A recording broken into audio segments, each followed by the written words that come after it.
CapEx versus OpEx. Capital expenditures versus operating expenditures. There is a finance and accounting aspect to the terms CapEx and OpEx, as well as a business model aspect. Let's discuss both and walk through some examples of how the terms CapEx and OpEx are used. CapEx is capital expenditures, OpEx is operating expenditures. What these terms have in common is the word expenditures. You are spending money, but in different ways. Capital expenditures. As a working definition of CapEx, this is money spent by a business or organization to acquire or upgrade fixed assets, such as buildings, machines, and equipment. Operating expenditures. OpEx is used in different types of financial conversations. For example, if you are discussing the income statement, you could discuss whether a cost belongs to COGS, cost of goods sold, or in OpEx, operating expenses.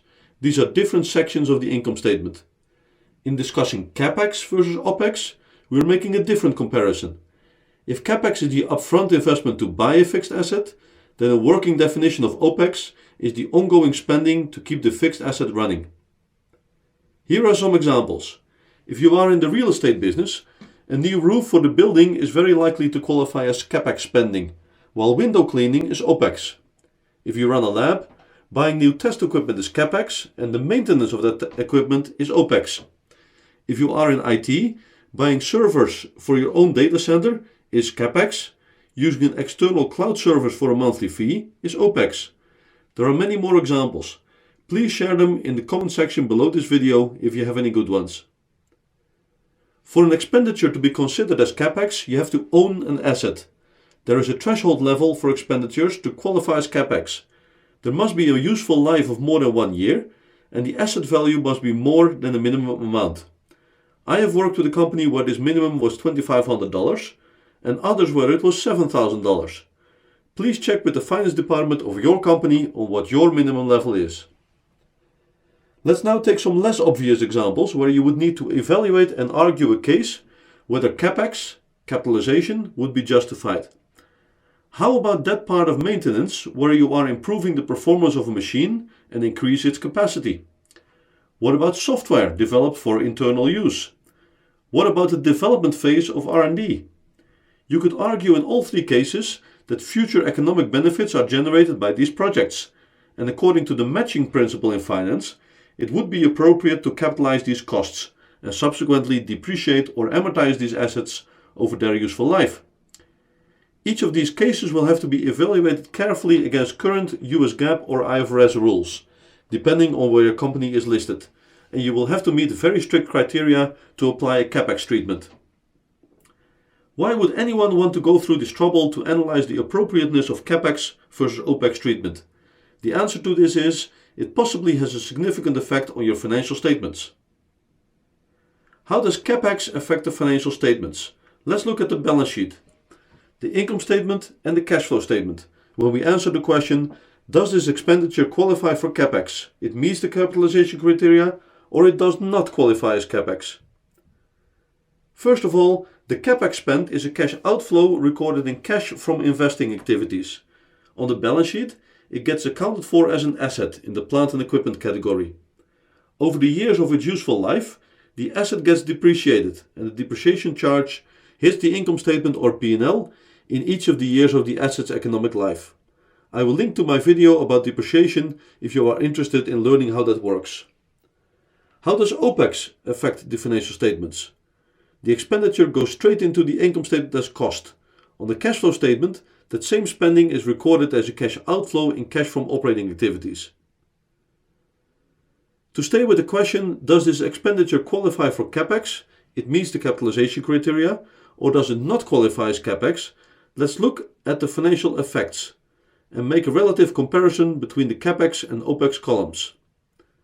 On the balance sheet, assets tend to be higher under CapEx treatment than under OpEx treatment. Liabilities will also be higher, as what we own in assets has to be financed by what we owe in liabilities. Either borrow money to fund the asset or raise new equity. Alternatively, if you don't want total assets and total liabilities to go up, you could invest in plant and equipment and take an offsetting lower cash balance for granted. On the income statement, year 1 cost will be lower under a CapEx treatment and profit will therefore be higher. In subsequent years, depreciation of the asset kicks in if you have taken a CapEx treatment. Costs will be higher and profit lower. On the cash flow statement, CapEx is a cash outflow in cash from investing activities, while OpEx is a cash outflow in cash from operating activities. In many companies, CFOA usually tends to be a net cash inflow and CFIA a net cash outflow. So under CapEx treatment, CFOA would be a higher inflow and CFIA would be a larger outflow, i.e. a larger negative number. For ratios, ROA or return on assets is undecided between CapEx and OpEx. In year 1, due to the higher profit under a CapEx treatment, the numerator in the ROA equation, profit, will be higher. As CapEx treatment increases assets, the denominator of the ROA calculation, assets, will also be higher. You would have to take specific amounts to build the scenarios for your specific situation. If you want to learn more about ROA and related ratios, please watch the related video on that topic. Now let's discuss the business model aspect of CapEx versus OpEx. Out of the first 3 examples that we have discussed earlier on in this video, you only really have a choice which way to go in the 3rd example. Do you go for the upfront CapEx investment to own servers for your data center, where you are unsure how much capacity you will actually need? Or do you pay a monthly OpEx fee for an external cloud service where it's pretty much pay as you go and spend what you use? I can't give you a one-size-fits-all answer to this question. It's really something that an IT manager and a finance manager should analyze together. Risk and scale should be part of this conversation. The evaluation is a variation of the age-old own versus use, buys versus rent, buy versus lease discussion, which is more relevant than ever before in these days of ubiquitous digital devices and tools, disruption of mobility models through Uber and others, and disruption of the travel and leisure models through Airbnb. Thank you very much for watching. On this end screen there are a few suggestions of videos you can watch next. Please subscribe to the Finance Storyteller channel so you stay up to date on my latest videos for free. Thank you.